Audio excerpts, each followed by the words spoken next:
You've walked into the magic cave where there are hundreds of treasures. The thieves are sleeping, but not trusting each other. They've tied their treasures to themselves. Oh no, the rest are on their way to the cave and their silhouettes are covering the light. In the dark, you'll have to remember what treasures weren't guarded by the thieves. And you better not make any mistakes, because the thieves don't like being woken up. Hi, welcome back on board. Today I bring you this game, La Cueva Mágica, the Magic Cave. This is our review of this board game. Here we'll talk about the game, show you its contents, explain the objective, and briefly go over the mechanics, to overall help you decide if this game is for you. If in the near future we upload other videos like tutorials, gameplays, and hacks of this game, you'll find the link to these in the video description below, where you'll also find a link to subscribe to the channel, so you don't miss any of our future productions. The Magic Cave is a memory game with a twist. It's from 2 to 5 players, ages 6 and up, in which you'll have to get a hold of as many treasures as possible from Alibaba and the 40 Thieves cave.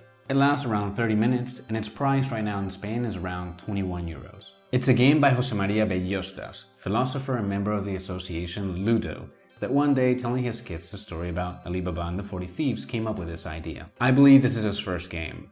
The game is illustrated by Darío Muel, who we already know from other games like Tortilla Patatas, Spanish Omelette, Rally Ras, and Ajo y Agua, Garlic and Water, which we have all reviewed in this channel. The game was published in February of 2017 by the Spanish publisher Darbel. The game comes in Spanish and in English, although I can't see who the translator was. The game is in no way language dependent. Let's see its contents. Well, we've already seen the cover.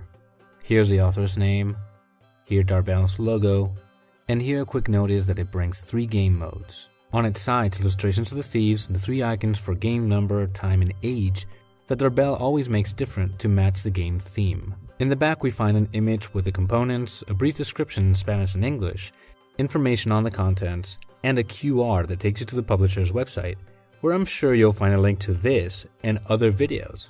Wink wink. Once opened we find this lid, which is the cave entrance. A thin cardboard which is easy to take out and looks great. Here's the rulebook, which is divided like a pamphlet. It has very few pages and some illustrations to go with the text. Under it are the 5 punch-out boards with a double-sided print. Their thickness is consistent and they have a matte finish and smooth feel to them. There's a couple of Ziploc bags and a 6-sided die with sides with 1s and 2s. Once everything is punched out, it looks like this. 40 big tokens with a thief on one side and a treasure on the other. All thieves and treasures are unique.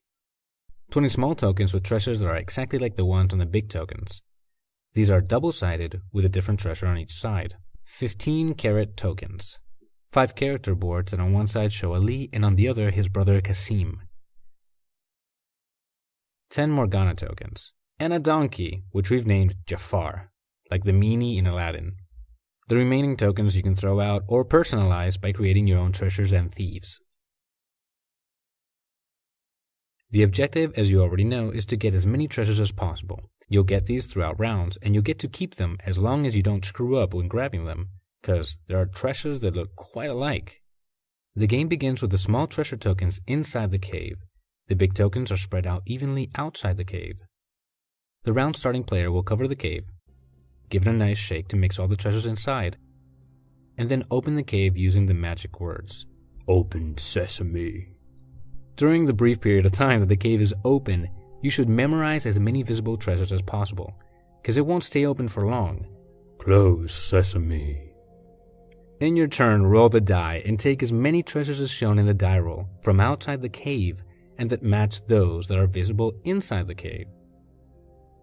And continue like this turn after turn. When in your turn you can't remember anymore, flip your character board over and turn into the greedy Kasim, who instead of taking treasures, has the ability to flip treasures over and move them to confuse opponents. When all players have turned into Kasim, the round will have finished, and you'll check your treasures by opening the magic cave once again. If there's a treasure match, you'll get to keep it. But if there isn't, you'll have to flip the token over, and at the end of the game you'll suffer the wrath of the thief that was guarding it. 4 rounds are played, and at the end of the 4th round, the scoring is done. Treasures are worth 1 point each, and thieves subtract 2 points each. And that's the game in a nutshell. The truth is that everyone I've played it with really enjoyed it, and some even got hooked. I think with my in-laws we played 5 games in a row. About the layout, the art is quite cool. The treasures look nice, some look better than others, but again, that's just my own taste. Something I love is the lid that acts as the cave entrance, this one. They could have easily used the lid of the box, but I think that adding this gives it a really nice touch.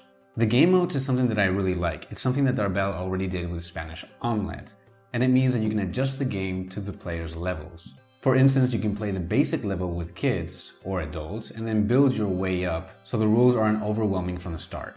In the medium and advanced mode, what happens is that some treasures have special abilities or special powers. The weapons, for example, can be used to get rid of thieves, so at the end of the game, they don't subtract 2 points. Other treasures are used to get bonuses, for example, whoever has the most of a kind, and so on. Another thing I like about the game is that the game pushes you to interact with other players in their turn, so you're not just there waiting, sitting down with your arms crossed. What you do is you use the Morgana tokens, these ones, the one with the lady on it, and you place it on the treasure another player is picking at that moment. You do this when you think that they either made a mistake, they're bluffing, or they're just randomly picking a treasure. At the end of the rounds, when you check if the treasures are correct. If you are right and they made a mistake, you get to keep the treasure, and they keep your Morgana token. At the end of the game, the Morgana token subtracts 2 points from their score.